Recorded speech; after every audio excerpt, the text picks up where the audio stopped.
From my cold, dead hands.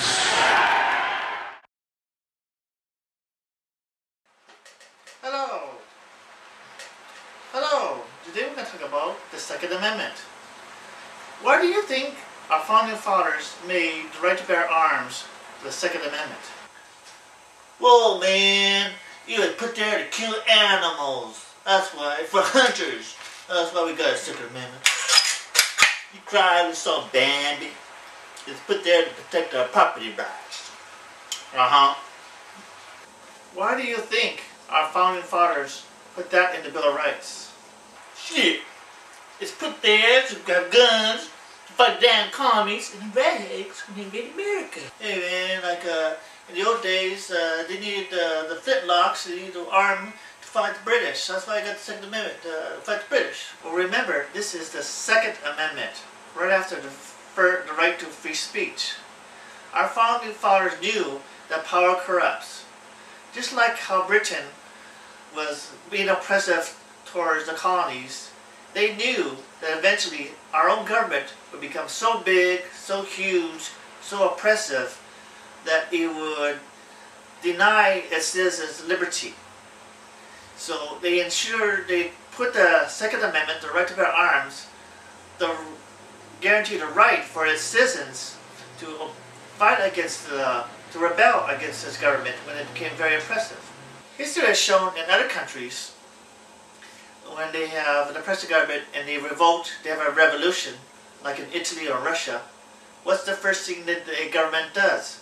Takes away its citizens' guns. Thus, they can't rebel again if that new government is oppressive. Now my question is, at what point does the government become so oppressive that the citizens feel that they have to rebel and take up arms against their government to protect their liberty and freedoms? Over 140 years ago, we had a group of Americans that felt that the government was oppressive. In the 1860s, half this country felt that their constitutional right as sovereignty states was being oppressed. And they thought that the government was becoming too oppressive, that they had a right to rebel. The government said no. And we had a four-year war, and eventually they were proven wrong. South will rise again.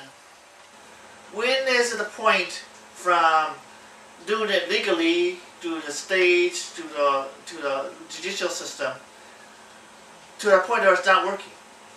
If the government becomes powerful and they control the media, they control the legislature, they control the judicial, and if people are not getting their rights, when do you think that's going to happen? That people will start saying, "The hell with this," and take arms? Do you think that's going to happen? Is that going to happen 10 years from now? 15? 5 years? Or not at all? Is our country still able to, for its citizens, to peacefully interact with this government? Is our government, can we make sure that our government doesn't turn oppressive? Currently, you know, the way things are now, the government is getting more and more power.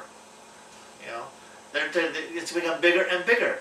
At what point does it become too big that your liberty is, you have no more liberty?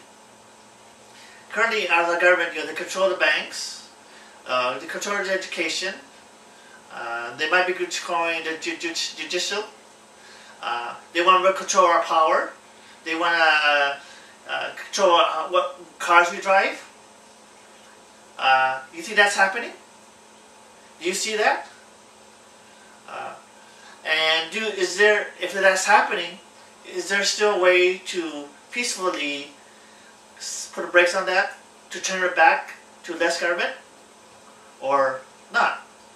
Or do you think it's going to become worse and worse, that people will get so knowing that where our liberties, we don't have no more liberty, we have to take arms and revolt and revolution? And power to the people! Power to the people! Well, anyway, it's our right as Americans to bear arms to assure that the government works for us and not against us.